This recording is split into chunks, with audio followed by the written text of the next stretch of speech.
Keep bread soft, crusts crisp when desired, and mold at bay by building a humidity-controlled cabinet tailored for a large family kitchen. Start by sizing the cabinet for daily volumes most families bake and buy, aiming for at least 2 feet deep and 3 to 5 feet wide depending on household demand so airflow is effective without overcrowding.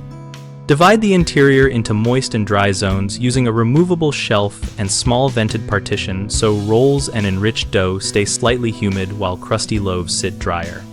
Install a compact digital humidity monitor with an external display at eye level and program targets.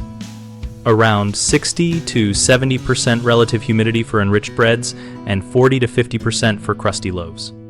Use a simple ultrasonic humidifier pad or a small water reservoir with a wicking element for the moist zone and adjustable vents for passive drying in the other zone.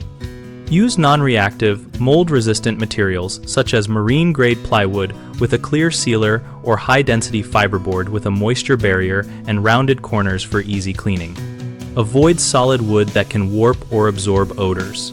Add sliding cooling trays on full extension metal glides so warm goods cool outside the cabinet before storage, which reduces condensation and mold risk, and include a shallow drip tray that can be removed and sanitized.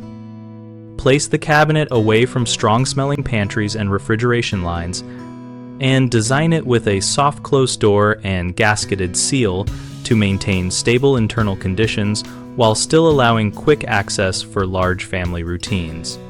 Common problems come from trapped heat, leading to condensation and mold, from cross flavors when stored near spices or strong-smelling foods, and from users overcomplicating controls, so they do not maintain the cabinet.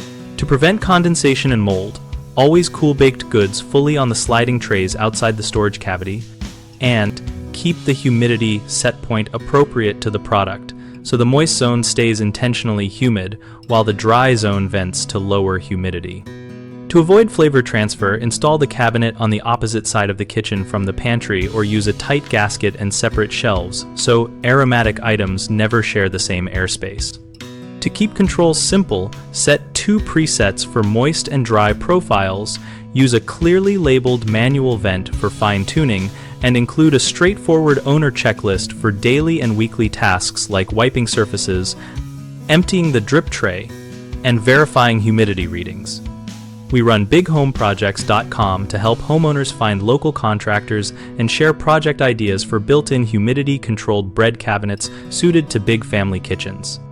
We also help contractors find work and connect with homeowners, and our site hosts a community discussion area where members exchange plans, troubleshooting tips, and real-world measurements.